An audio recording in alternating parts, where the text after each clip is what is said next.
Columbia University is just the first target for President Trump's joint task force to combat anti-Semitism. 9 other universities also are under investigation for allegedly failing to protect their Jewish students. Here to weigh in, Utah Republican Congressman Burgess Owens. He's the vice chair of the House Education and Workforce Committee. What do you think, Congressman, of the action that the Trump administration is taking here? John, it's about accountability, and Stevie just said it.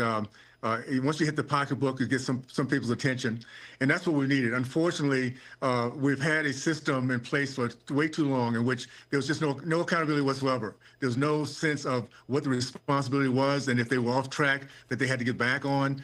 We have a president who's defining what we need to have in the future, which is a very smart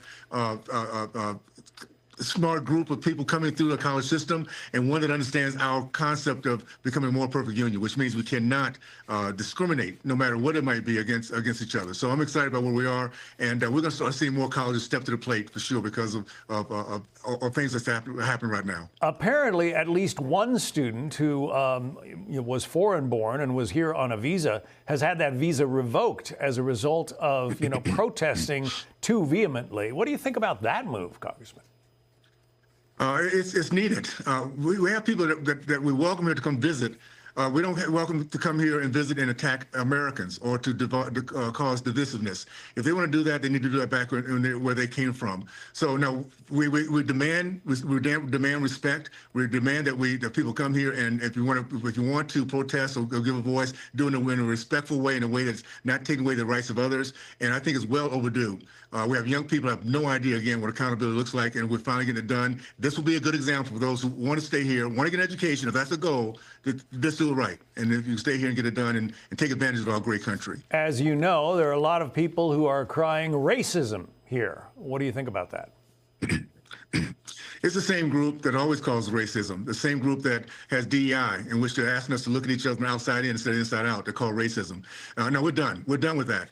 We want to be American people that see each other as America's number one and what's best for our country. We might not agree on everything, but we don't dig first thing into looking at something in our exterior and make charges in that regard. So we're done with the calls of being called racism. We're over it, and now it's time for us to move forward.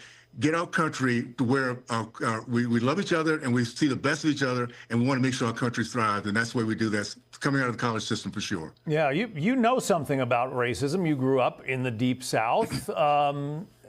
Is there a parallel between some of the things you experienced as a young person and what's happening today on some of these college campuses? It's a great question. A couple of things. When you're teaching someone to make decisions on others based on their skin color or their culture, we're getting away from merit. We're getting away from the character base that has always been who we are. And the other thing is, I remember back in the day in the 60s, those who were the most vicious, the ones the angriest, are the ones also hid. They hid under white hoods.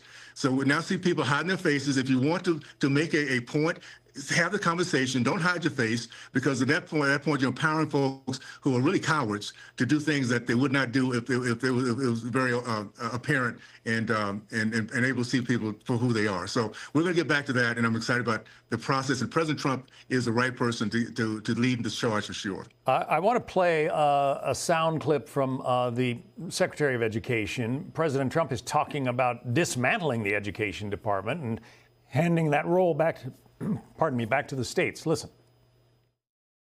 I think there is definitely a role for education to make sure that as we move education back to the states, that we are providing the tools for the governors, for the teachers, that we can provide them with research to show best practices, because the president's goal really is to see our scores go up.